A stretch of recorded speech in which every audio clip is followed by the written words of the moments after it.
kurang kondusif. Jadi kan ada beberapa orang yang memang masih bertahan di sana sementara mereka tidak mempunyai pekerjaan apa-apa. Akhirnya tingkat kejahatan menjadi tinggi, pencurian. Jadi karyawan-karyawan yang orang-orang trans yang rumahnya jauh-jauh itu kan kebingungan gitu. Karena mereka biasa kerja di perusahaan, bukan fokuskan untuk bertani seperti tran umum gitu. Jadi dan lahan usaha pun lahan mereka sangat sedikit, sangat sempit, hanya seperempat hektar. Menyebabkan tidak betah lagi di situ tinggal di situ. Akhirnya pindah ke di sini di Sang Dimas ini, melamar di formasi umum. Nah, waktu itu ada formasi di kecamatan yang baru, Pemekaran, antara lain kecamatan Telen, dan ada kecamatan Sanggaran. Dan saya nggak bisa masuk karena PTT saya atau honor saya itu bukan di pemerintahan tapi di guru gitu.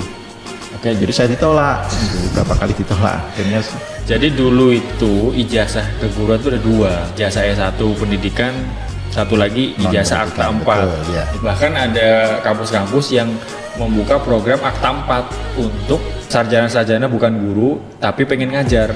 Bermohon kepada kepala sekolahnya, kemudian saya diizinkan untuk mengajar, bahkan langsung besok suruh mengajar itu masuk sekolah gitu.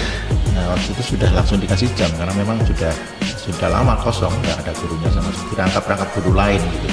Pada suatu hari saya itu diajak oleh kepala sekolah saya ke UPT, itu namanya UPT Pendidikan. Saya juga nanya, ada apa Pak? Ada urusan kan di UPT ini? Ya nanti kita bicarakan di sana. Pak Rubitonya masuk ke ruang kepala UPT, saya suruh nunggu sebentar. Nah, kemudian beberapa saat saya dipanggil masuk ke ruang kepala UPT. Pak S, tolong besok kita serah terima. Serah terima apa Pak? Nah, saya juga nggak tahu gitu. Saya sama sekali tidak ada informasi. Terus saya bertanya seperti itu. Ya saya serah terima kepala sekolah Teluk Pandan, SMA Teluk Pandan itu.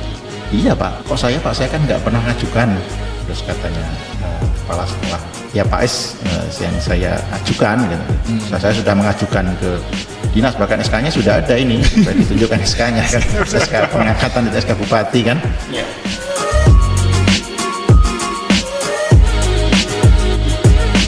Ya intinya satu di perusahaan, satunya jadi ibu guru yang juga adalah tante saya sendiri juga.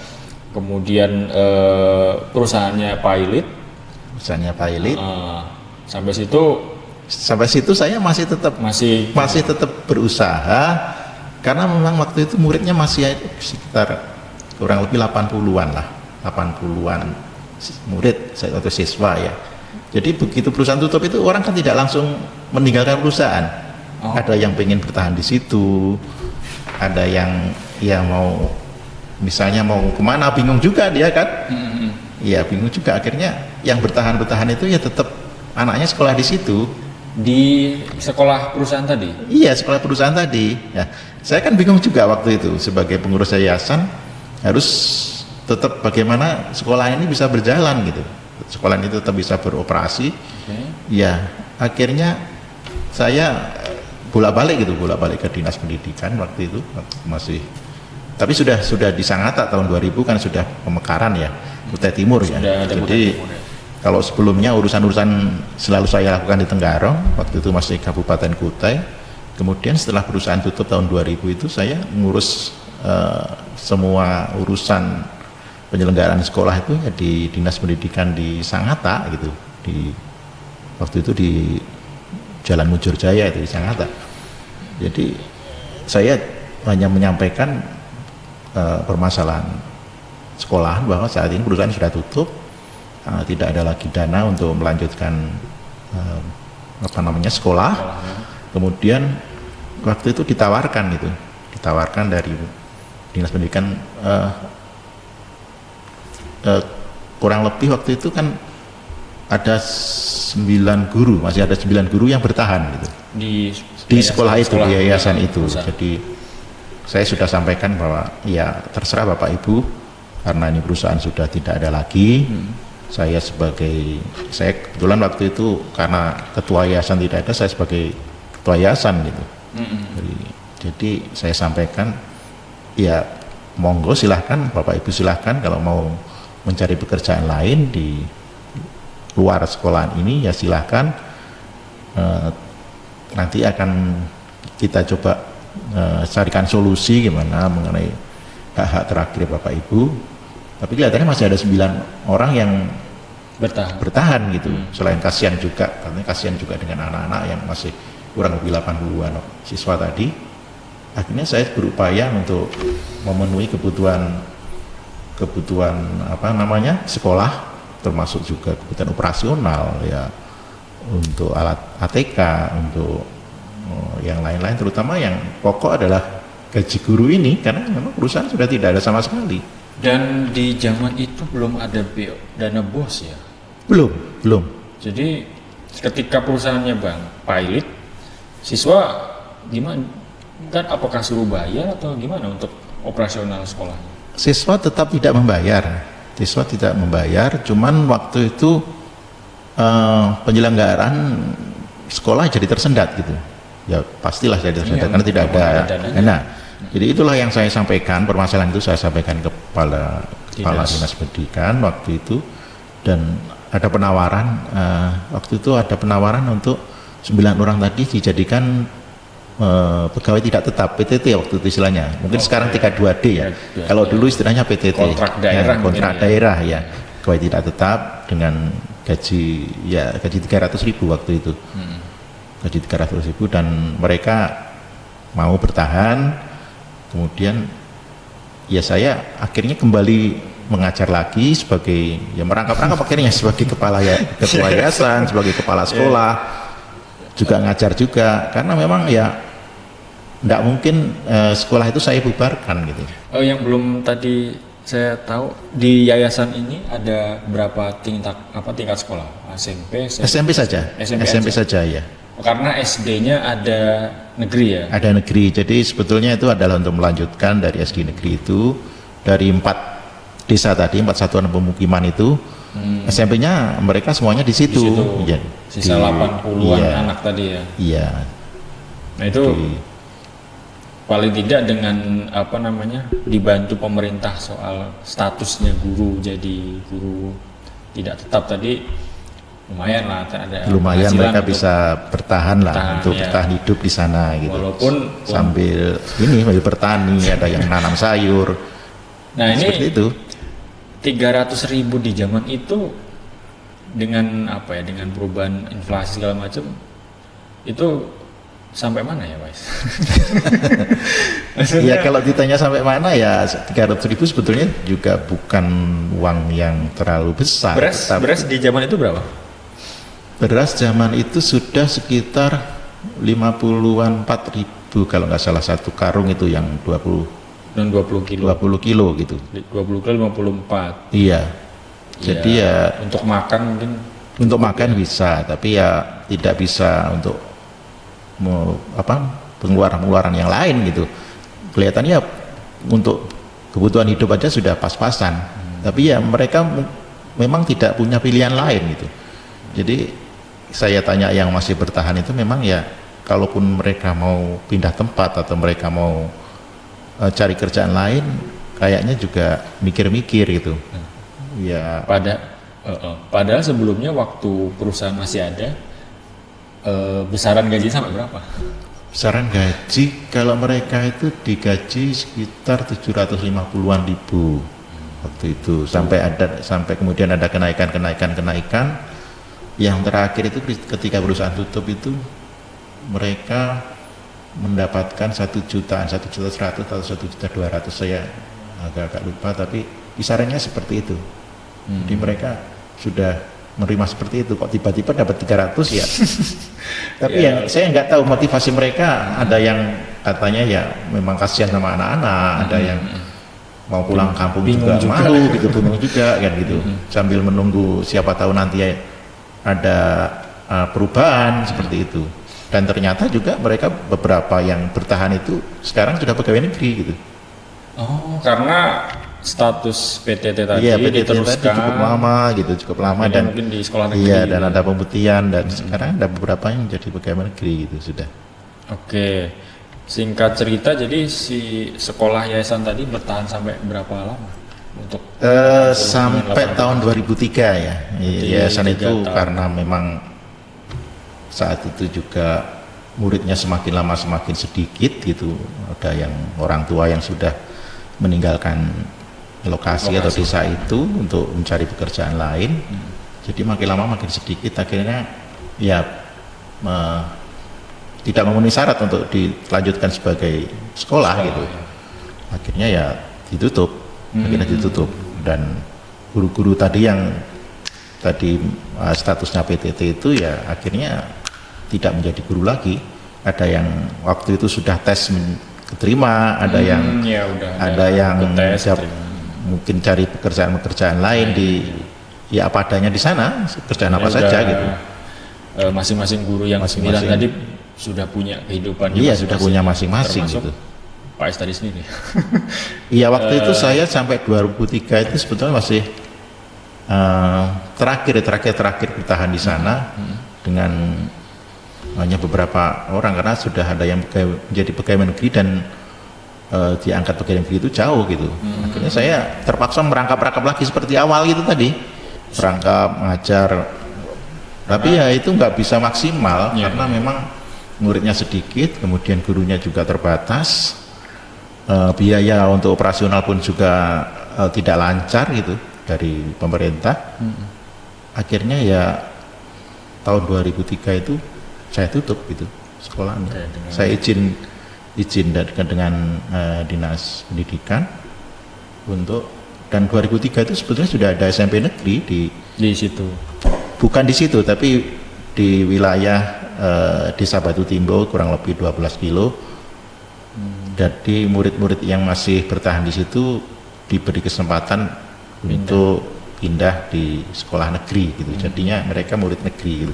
Ada beberapa siswa yang sekolah di SMP Negeri 2 Muara Bengkal, waktu itu masih belum ada Kecamatan Batu Ampar.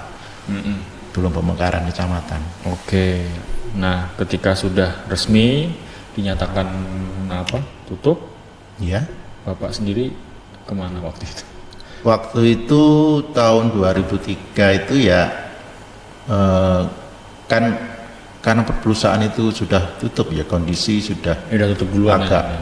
Iya, sudah tahun 2000 kan sudah tutup. Ya, tinggal yayasan di sekolah tadi. Waktu itu kondisi kurang kondusif, jadi kan ada beberapa orang yang memang masih bertahan di sana sementara mereka tidak mempunyai pekerjaan apa-apa. Akhirnya ada tingkat kejahatan menjadi tinggi, itu pencurian ada. Seperti itu. Jadi karyawan-karyawan yang orang-orang trans yang rumahnya jauh-jauh itu kan kebingungan gitu. Karena mereka biasa kerja di perusahaan, bukan difokuskan untuk bertani seperti tran umum gitu. Jadi dan lahan usaha pun lahan mereka sangat sedikit, sangat sempit, hanya seperempat hektar gitu. Akhirnya ya dampaknya ya ada kejadian-kejadian yang menyebabkan saya sudah keluarga waktu itu, sudah ada 2 anak gitu. Jadi menyebabkan tidak betah lagi di situ, tinggal di situ. Akhirnya pindah ke di sini di Sangkimas ini. Kebetulan kan istri sudah pegawai negeri, jadi lebih mudah kan harus pindahnya. Mutasi di SMP negeri, namanya SMP negeri 4 Sangatta, belum ada Sangatta Selatan kayaknya waktu itu. Jadi SMP negeri 4 Sangatta gitu. Pindah nih. Iya, saya ikut pindah gitu. Istri kemudian mengajar di sekolah yang baru. Bapak sendiri belum. Saya mencari ya, masih terus mencari pekerjaan gitu. Kesana kemari mencari pekerjaan, akhirnya sempat bekerja sebuah perusahaan yang rencananya perusahaan sawit gitu rencananya. Di zaman itu udah mulai ada jadi, sawit mau ini. Ada seseorang yang ingin berusaha, investor yang ingin membuka perusahaan. Kemudian saya ya kerja lagi, survei lagi itu. Jadi saya untuk survei pemetaan lahan 1000 hektar, kemudian membuat penataan lahan, membuat peta-peta. Tapi ya qadarullah perusahaan itu tidak bertahan juga. Akhirnya tahun 2004 saya masuk perusahaan itu tahun 2003 akhir ya, 3 akhir waktu saya baru pindah itu, kemudian beberapa saat menganggur gitu, terus kemudian masuk perusahaan itu ya kurang lebih nggak sampai 1 tahun, 9 bulan perusahaan itu sudah tidak melanjutkan usahanya karena kesulitan investor, katanya kesulitan modal. Akhirnya tahun 2005 itu saya tes pegawai negeri itu dan diterima.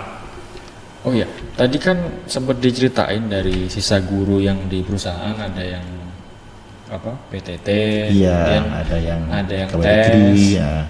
Kok nggak ikutan Pak Is waktu itu? Nggak Iya, ikutan waktu itu tes. masih belum kepikiran dan belum srek gitu loh.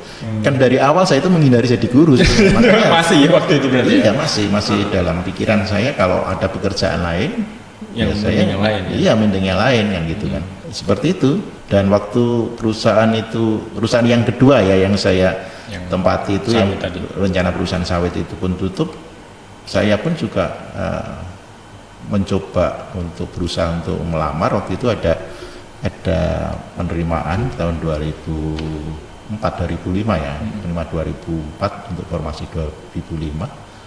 Itu saya juga kesulitan karena PTT saya atau pekerjaan honor saya itu kan di sekolah gitu sebagai guru. Sementara ijazah saya bukan guru, jadi saya melamar di formasi umum. Nah, waktu itu ada formasi di kecamatan yang baru pemekaran, antara lain kecamatan Telen, kemudian ada kecamatan Sandaran, ada kecamatan lain di Kutai Timur itu ada pemekaran. Dan saya nggak bisa masuk karena PTT saya atau honor saya itu bukan di pemerintahan tapi di guru gitu.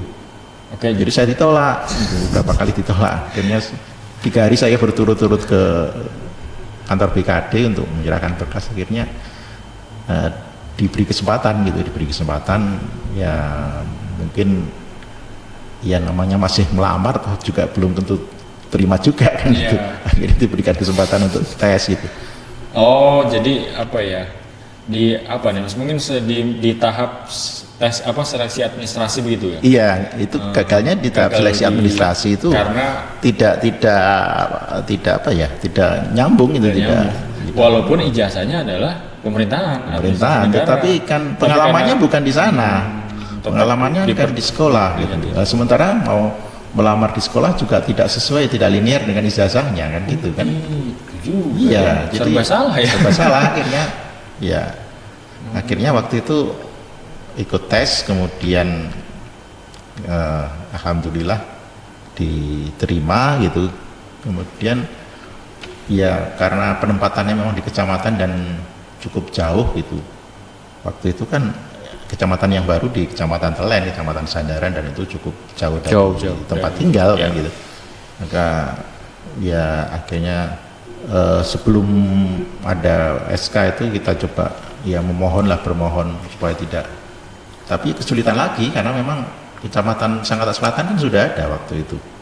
Artinya tidak mungkin formasi itu ada di sini. Yang ada formasinya kan di sana, yang kecamatan Telen, kecamatan Sandaran, ya.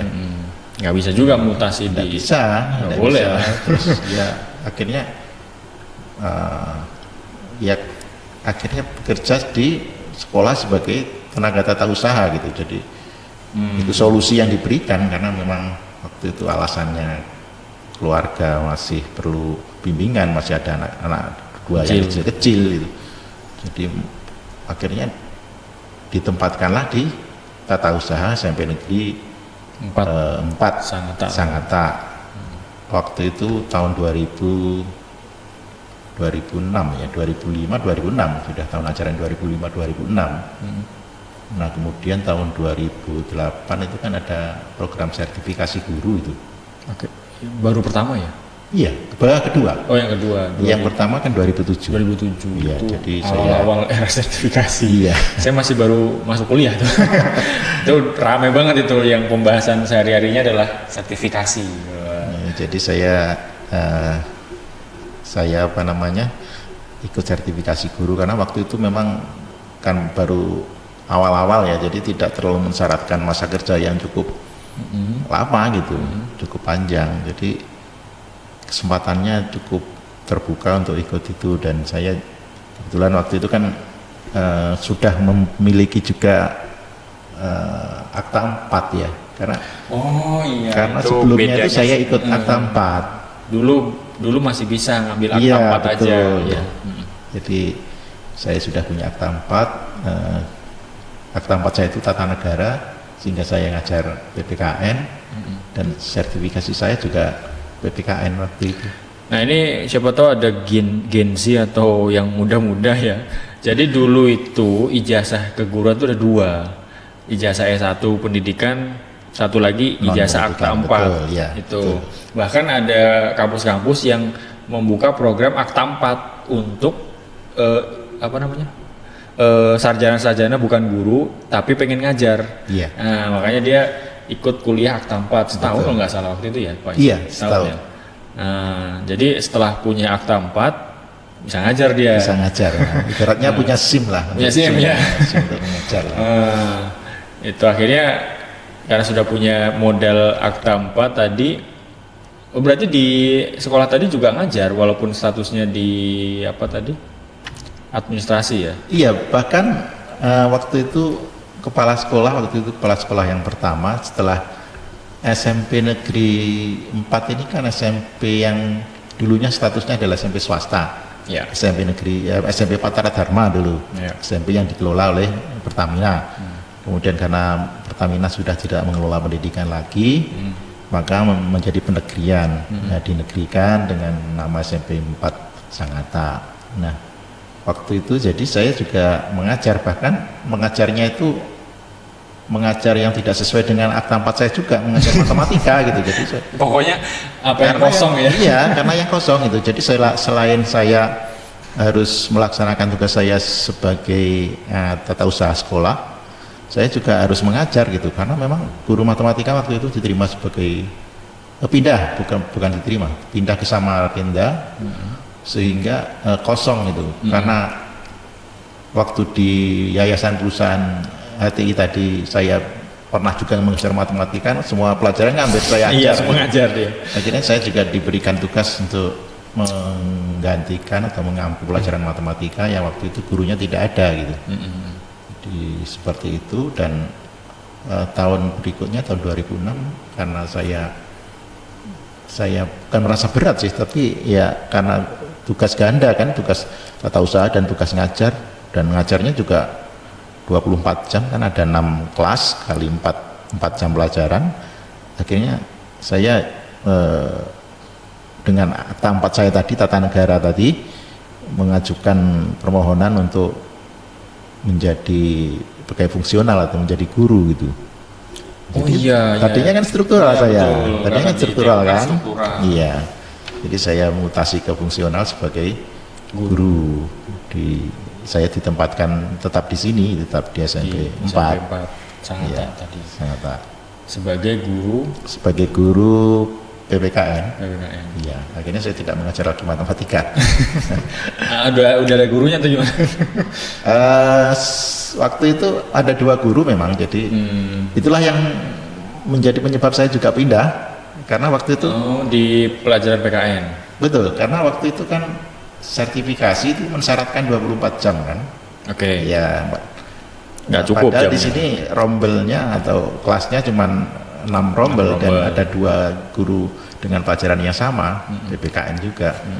Akhirnya saya sempat juga itu saya mengajar di SD waktu itu, ya memang kurang informasi itu. Saya nggak tahu kalau di SD itu memang ya saya pikir untuk tugas tambahan bisa gitu, untuk nambah jam kan, karena di SMP lain sudah penuh gitu. Ternyata di SD kan guru kelas gitu, jadi sempat ngajar juga 6 bulan, ternyata tidak diakui gitu. Dan nggak cair juga? Sempat nggak cair. Tapi akhirnya iya. Tapi akhirnya juga bisa cair, gitu. Nah, di momen mana Pak akhirnya merelakan dengan takdir bahwa harus jadi guru. Tadi kan udah menghindar terus di mana dari tadi tiba-tiba udah jadi guru kan. Nah, itu apakah sudah berdamai dengan dirinya bahwa ya sudah lah ini harus jadi guru nih. Iya. Atau di momen apa tuh? Ya ketika sudah sertifikasi kan di sana juga bukan hanya masalah pedagogis, bukan hanya masalah tapi juga dimotivasi bagaimana tentunya karir kita, bagaimana apa yang kita lakukan itu bukan hanya sebagai, intinya kan sertifikasi itu dalam buat kita menjadi guru profesional, guru yang sudah menjiwai ya, makanya disebut bidang profesi kan. Jadi ketika itulah saya juga sadar, karena saya juga katakanlah sudah memilih untuk menjadi, kalau tadinya menjadi struktural menjadi sekarang menjadi pegawai fungsional sebagai guru, ya akhirnya saya harus lakukan dengan baik gitu. Apalagi saya sudah dapat sertifikat gitu, dapat sertifikat sebagai pendidik profesional kan. Mulai dari itulah saya ya serius untuk bagaimana tetap menjalankan tugas dengan baik. Dan ya karena itu tadi kekurangan jam, akhirnya saya mengajukan mutasi. Tadi kan ada dua guru PPKN, sehingga saya hanya dapat 12 jam berbagi dengan guru yang satunya. Oh, yang satunya belum sertifikasi. Satunya kebetulan sudah sertifikasi juga. Waduh. Sudah sertifikasi juga, dan tentunya kan harus ada yang mengalah salah satu gitu. Betul. Ada yang mengalah, dan saya akhirnya ya supaya sertifikasi saya tetap bisa berjalan, saya mengajukan untuk mutasi ke sekolah lain, mengajukan ke mutasi ke SMA Teluk Pandan itu. Oke, mulai 2010 itu. 2010 dan memang waktu itu belum dipisah antara SMP dan SMA. Belum, jadi masih Dinas Pendidikan dan Kebudayaan Kabupaten Kutai Timur. Jadi ya mungkin untuk proses mutasinya aman ya waktu itu. Aman, sesulit ketika sudah dipisahkan ya. Iya, dan kebetulan untuk sertifikasi mapel PPKN itu kan sama ya. Cuman kode sertifikasinya yang berbeda saja, tapi prinsipnya diakui gitu. Jadi untuk SMP dan SMA itu bisa gitu. Bisa, jadi tidak harus sertifikasi ulang. Iya, nggak ada. Ya sampai sekarang pun nggak ada masalah sih untuk guru iya, mapel. Betul. Bahkan di tingkat SD pun kalau guru mapel PJOK, agama pun sebenarnya sih sama sih, antara SD, SMP, SMA. Oke, akhirnya di 2010 ya. 2010 saya mutasi di SMA Negeri 1 Teluk Pandan. Ini hal baru lagi nih. Tadinya awalnya di sekolah perusahaan, ngajar macam-macam jadi yayasan juga, terus pindah ke sekolah negeri SMP yang juga dulunya perusahaan. Iya. Terus akhirnya harus mengalah dengan keadaan, harus pindah ke SMA ya, karena dapat formasinya di SMA. Kebetulan SMP sudah penuh, tidak ada juga yang bisa menampung karena semuanya juga sudah sertifikasi. Waktu itu rata-rata PPKN, guru SMP PPKN itu sudah jurusan PPKN sudah sertifikasi semua. Di Sangatta ini. Akhirnya ke Teluk Pandan. Ke Teluk Pandan. Ini memang nggak ada gurunya kah atau? Iya, kosong. Waktu itu belum ada gurunya. Jadi dapat informasi dari salah satu teman gitu bahwa di SMA Teluk Pandan masih kosong gitu. Maka saya coba bermohon kepada kepala sekolahnya waktu itu. Kemudian saya diizinkan untuk mengajar, bahkan langsung besok suruh mengajar itu masuk sekolah gitu. Awalnya izin minta langsung diberikan semacam memo sambil diurus SK mutasi. Waktu itu sudah langsung dikasih jam karena memang sudah lama kosong, nggak ada gurunya sama sekali, rangkap guru lain gitu. Iya. Oke. Akhirnya di SMA nih ya, di tempat baru lagi. Iya. Terus dan akhirnya disitulah Pak Is jadi kepala sekolah. Iya. Ya. Itu gimana tuh Pak? Apakah memang mengajukan kan ada tes segala macam atau atau gimana kok sampai akhirnya memang di momen ini sudah berdamai tadi ya, sudah sejak sertifikasi sudah ya sudahlah memang profesional, berusaha profesional betul. untuk di bidang pendidikan, jadi guru, kemudian malah akhirnya jadi kepala sekolah. Itu gimana tuh Bais? Ya sebetulnya tidak ada keinginan juga untuk menjadi kepala sekolah, karena memang ya saya sadari saya baru pindah gitu, baru mutasi. Kemudian saya juga nggak tahu gimana prosesnya gitu. Tapi pada suatu hari saya itu diajak oleh kepala sekolah saya untuk Pak Rubito ya waktu itu ya, kepala sekolahnya, untuk ke UPT gitu, namanya UPT pendidikan. Jadi saya juga nanya, ada apa Pak? Ada urusan kan di UPT ini? Ya nanti kita bicarakan di sana gitu. Ternyata masih rahasia nih. Pak Rubitonya masuk ke ruang kepala UPT, saya suruh nunggu sebentar. Nah kemudian beberapa saat saya dipanggil masuk ke ruang kepala UPT itu. Pak S tolong besok kita serah terima. Serah terima apa Pak? Nah, saya juga nggak ngeh juga, nggak tahu gitu. Karena memang waktu itu ya saya sama sekali tidak ada informasi. Tapi terus saya bertanya seperti itu, ya saya serah terima kepala sekolah Teluk Pandan, SMA Teluk Pandan itu. Iya Pak. Loh, kok saya Pak? Saya kan nggak pernah ngajukan. Saya nggak pernah ngajukan untuk menjadi kepala sekolah. Saya tidak pernah juga ikut tes. Terus katanya kepala sekolah waktu itu ya Pak S yang saya ajukan gitu.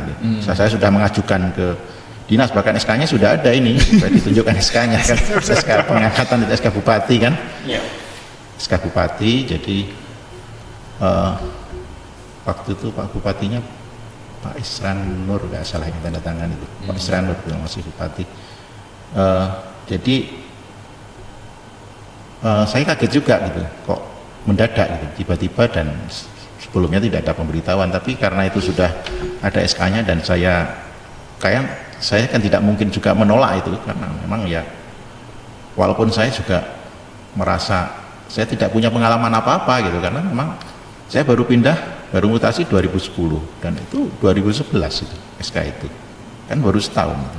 Berarti artinya ya saya akan berpikir bahwa ada yang lebih senior kan gitu kan di situ. Di sekolah itu ya, padahal ada yang lebih senior gitu. Jadi saya akan rasanya kan tidak etis, tidak enak gitu kalau saya tiba-tiba diangkat kepala sekolah di situ, padahal saya juga tidak meminta gitu. Tapi karena SK sudah terbit ya mau nggak mau ya saya jalani gitu. Mau nggak mau saya jalani. Dijalani akhirnya sampai 2 periode. Iya, sampai tahun 2022.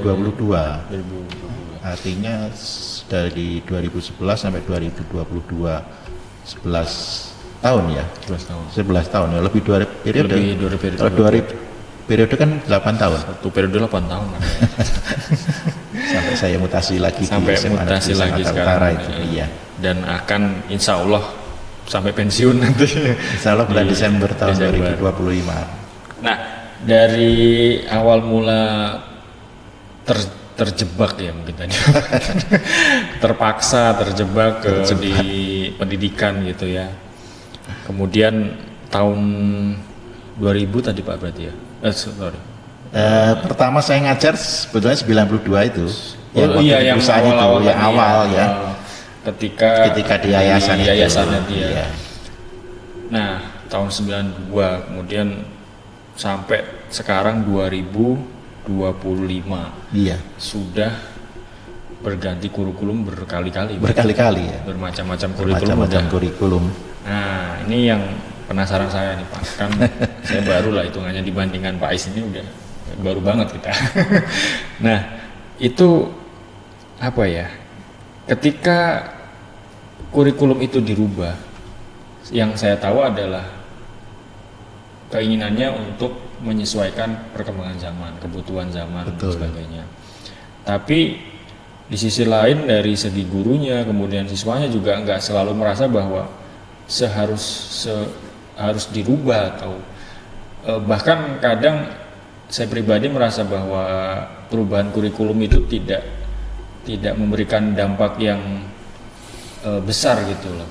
Bahkan sampai banyak yang, apalagi dengan era kurikulum merdeka nih, ya ini bukan kita nggak ada maksud untuk mengkritik ya, karena kapasitas saya juga nggak sampai situ. Saya lebih apa sih yang sebenarnya menurut Pak Is ya, selama sekian puluh tahun tadi ngajar itu, yang dibutuhkan sebenarnya dibutuhkan oleh siswa kita tuh apa sih? Di perubahannya dalam hal apa sebenarnya? Iya. Penyesuaian apa gitu? Betul ya, seperti tadi Pak Rizky katakan bahwa kurikulum memang harus mengikuti perkembangan zaman kan gitu. Zaman terus berubah, teknologi terus berubah, kemudian juga kebutuhan pendidikan juga terus berubah. Tapi sebetulnya kalau boleh bicara secara pribadi, kebutuhan siswa itu sebetulnya kan dari dulu sampai sekarang kan sama ya sebetulnya. Bagaimana dia memperoleh sesuatu setelah lulus dari pendidikan. Katakanlah pendidikan kan biasanya untuk bekal untuk melanjutkan pendidikan yang lebih tinggi lagi kan gitu kan. Jadi selain secara kognitif dia juga berubah, dari tidak tahu menjadi tahu, secara keterampilan juga berubah, secara sikap juga berubah.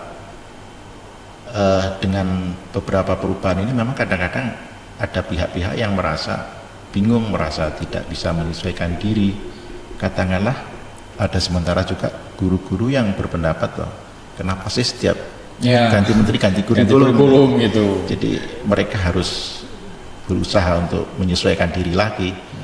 Tetapi prinsipnya sebetulnya kan tujuan pendidikan kan sama ya, dari dulu sampai sekarang itu bagaimana menciptakan manusia se-Indonesia seutuhnya itu. Artinya manusia se-Indonesia seutuhnya itu ya manusia yang berilmu, cakap, beriman kan itu, kalau dalam tujuan pendidikan nasional di Undang-Undang Sisdiknas ya, Undang-Undang nomor 2 tahun 2023 kan seperti itu. Artinya kerangka besarnya sebetulnya harusnya sudah ada gitu. Artinya grand design-nya ya, kurikulum itu kan sebetulnya ada tools kan. Iya, salah satu alat untuk bagaimana menyesuaikan dengan perkembangan zaman. Tapi pada prinsipnya sebetulnya harus sudah ada grand strategi yang jelas, ada tahapan-tahapan yang ingin dicapai, supaya pendidikan ini bisa terarah gitu. Jadi jangan sampai dengan perubahan kurikulum juga mengubah arah pendidikan kan gitu kan. Nah itu menarik tuh. Tadi kan menjadi manusia seutuhnya. Betul. Itu 2023. Nah di tahun 2000, tahun 90 bahasanya masih sama kan? Memang seperti itu atau gimana? Ya Undang-Undang Sisdiknas kan masih sama ya. Undang-Undang Sisdiknas sekarang itu kan masih Undang-Undang tahun 2003 kan. Oke. Jadi artinya sebetulnya itu kalau boleh dibilang grand design juga grand design, grand strategi. Tapi menurut saya itu harus lebih dioperasionalkan lagi gitu. Jadi itu kan kalau kita mengikuti bahasa-bahasa hukum di dalam undang-undang itu kan perlu diterjemahkan lagi gitu. Kalau ya seperti kalau dulu karena saya mengalami zaman Orde Baru, pada saat Orde Baru itu kan negara ini mempunyai rencana pembangunan 5 tahun, jadi rencana pembangunan setiap 5 tahun itu, tapi tidak keluar dari grand strategi, tidak keluar dari rencana pembangunan jangka panjang gitu. Nah, kayaknya pendidikan ini ganti kurikulum juga, saya nggak tahu ya apakah memang tetap sama yang dituju, tapi saya yakin karena undang-undangnya sama, tujuannya sudah tetap seharusnya sama gitu. Cuman kadang-kadang ini menjadi heboh, menjadi sesuatu yang bukan diributkan sih dalam tanda kutip ya. Mungkin guru-guru karena tidak bisa menyesuaikan akhirnya menjadi bingung, menjadi agak resah sedikit seperti itu. Nah ini yang saya tangkap tadi dari pendapatnya Pak Is nih atau penyampaiannya. Jadi sebenarnya tujuannya tuh sama. Iya betul. Tapi dengan perkembangan zaman, kemudian perubahan mungkin ya pasti makanya ada Gen Z, ada milenial dan segala macam, karena memang dipetakan berdasarkan pola pikirnya mereka kan. Betul. Kemudian dengan lingkungan di zaman itu, akhirnya si kurikulum ini harus menyesuaikan dengan kebutuhannya mereka gitu ya. Betul. Walaupun sebenarnya tujuannya sama gitu. Iya. Mungkin cara untuk mencapainya aja yang beda gitu ya. Tujuan jangka panjang ya, tujuan grand design. Ya, di grand design-nya itu sebenarnya kan sama ya, menjadikan manusia Indonesia seutuhnya itu, yang cakap, yang terampil, yang sehat jasmani rohani dan seterusnya itu ya. Kalimat tepatnya saya kurang hafal, tapi intinya seperti itu. Ya.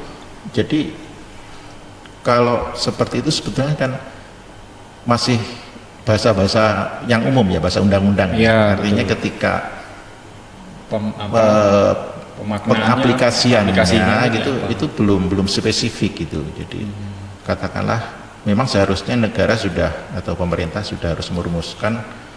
Kalau kita lihat pendidikan di negara-negara lain kan sekarang ini sudah mereka itu sudah spesifik gitu. Seperti Cina kan, Cina itu punya kejelasan tahun sekian harus menguasai teknologi ini. Misalnya AI, tahun sekian harus. Ini di Indonesia tidak terbaca seperti itu. Artinya ketika kalau Mas Rizky tadi sampaikan bahwa ini untuk menyesuaikan zaman dengan Gen Z dan sebagainya, memang betul. Sekarang kan era teknologi informasi juga sudah berkembang pesat kan gitu. Tapi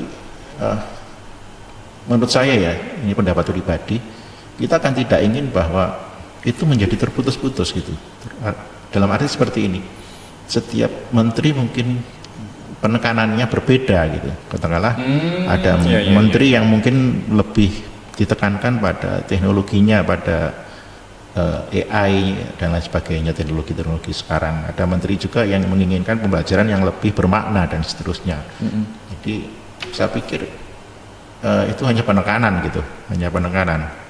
Tapi kalau di negara lain, ya mohon maaf ini bukan membanding-bandingkan, tetapi ketika kita bicara masalah pendidikan itu kan kita harus jelas, harus pasti gitu, apa output yang ingin dicapai oleh lulusan dari pendidikan, baik pendidikan menengah maupun pendidikan tinggi. Jadi ya kalau contohnya kalau SMK itu kan memang diarahkan untuk pendidikan menengah untuk langsung bisa terampil kerja gitu.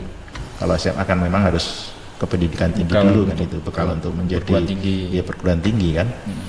Tetapi prinsipnya seperti itu, dan saya yakin ketika itu dirumuskan dengan jelas gitu, misalnya katakanlah menyongsong Indonesia emas tahun 2045,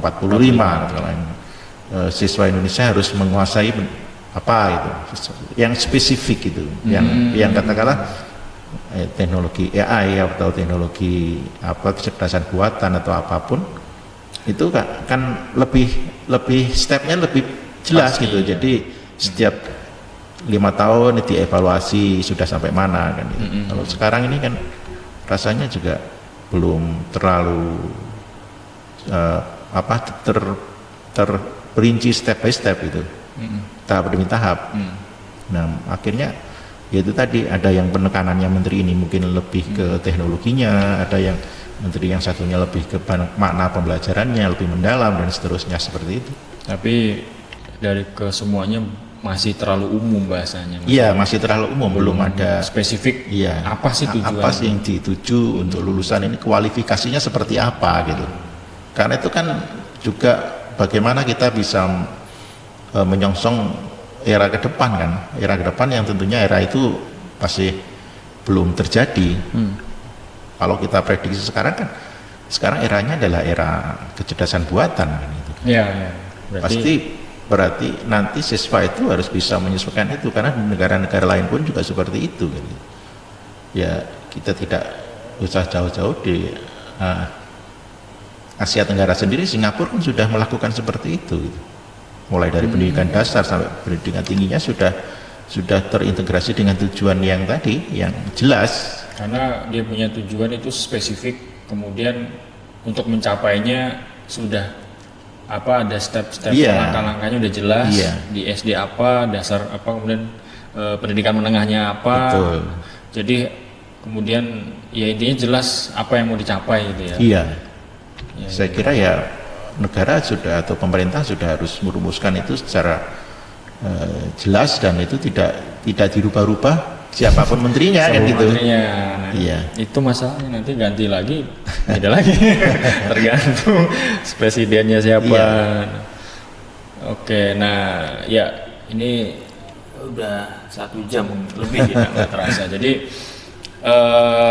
memang inilah yang saya kadang kenapa bikin podcast ini adalah setiap guru tuh pasti punya cerita yang menarik yang nggak kita bayangkan gitu, bahwa ya memang kalau secara teori lulus SMA kuliah keguruan, mungkin lulus dari situ apakah honor dulu atau jadi guru honor yayasan atau apa, nanti kerja akhirnya jadi pegawai negeri atau apa. Nggak sesimpel itu ternyata kan. Memang dari beberapa orang yang saya ajak ngobrol, baik yang saya kenal maupun baru kenal, lika-likunya tuh memang semenarik itu sebenarnya kalau dibahas gitu, termasuk yang hari ini nih.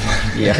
Ternyata dari itu jangan-jangan memang doa orang tua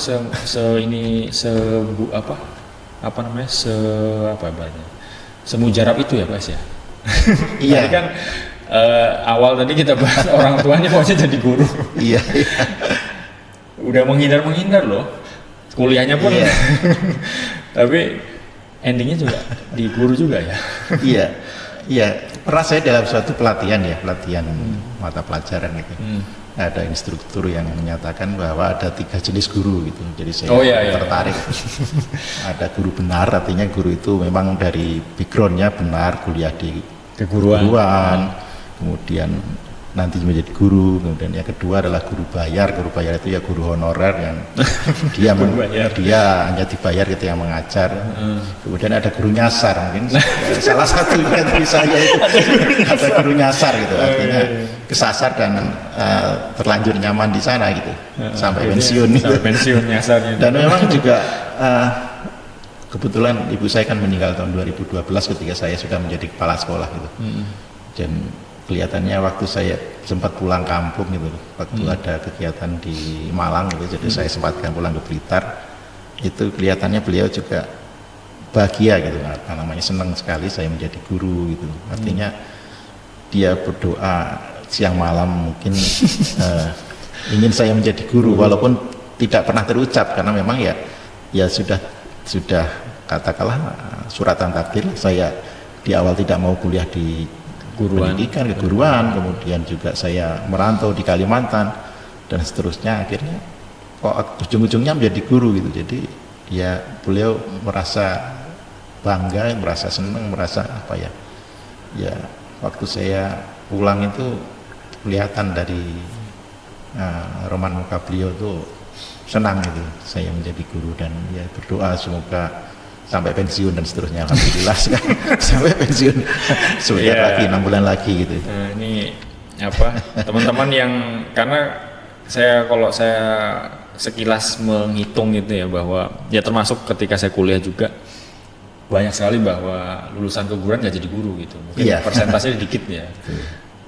Nah jadi ya udah terima aja takdir itu gitu. Nanti ujung-ujungnya jadi guru juga. Oke, mungkin kita tutup sampai di sini obrolannya. Tadi sudah menarik sekali, panjang lebar dari perjuangannya beliau mengurusi sekolah yayasan yang perusahaannya pada akhirnya adalah tutup, pilot, tapi berusaha untuk 9 guru dan 80-an siswa tadi untuk tetap bisa belajar ya. Dan termasuk gurunya juga entah gimana caranya bisa dapat kesejahteraan tadi ya. Dan berlanjut perjuangannya di Teluk Pandan untuk jadi kepala sekolah yang ini juga. Apakah mungkin saya yakin ada doa dari ibunya Pak Ais juga, walaupun betul. Nggak ada keinginan, nggak daftar, nggak apa, tiba-tiba terima SK jadi kepala sekolah ya. Itu terus, dan pensiunnya pun juga diakhiri untuk jadi guru di di SMA Negeri 1 Sangatta Utara. Utara. Oke. Berarti jawabannya masih mau ya Pak ya? Seandainya gitu, siapa tahu ada yang nawarin gitu. Iya, karena memang gini ya.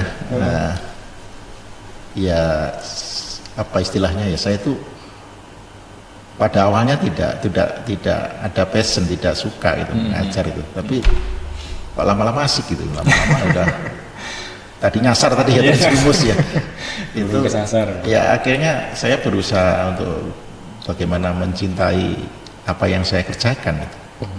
Jadi mengerjakan apa yang saya cintai juga akhirnya ya sampai sekarang saya pun sebetulnya kalau misalnya ada kesempatan, ada ini ya tetap mau mengajar ya. Dan saya pun juga berusaha tetap mengajar karena saya juga kebetulan juga salah satu trainer di Lemhanas gitu, jadi untuk wawasan kebangsaan insya Allah walaupun saya nggak jadi guru, saya akan tetap mengajar di sekolah-sekolah yang memerlukan gitu. Oke, terima kasih untuk yang sudah menonton episode ini. Tunggu untuk obrolan selanjutnya dengan guru-guru hebat, guru-guru luar biasa yang lain yang masih saya cari untuk saya ajak ngobrol di podcast Masih Mau Jadi Guru. Ya, terima kasih. Assalamualaikum warahmatullahi wabarakatuh. Waalaikumsalam warahmatullahi wabarakatuh. Terima kasih Pak Rizky Haryadi. Siap Pak, sama-sama.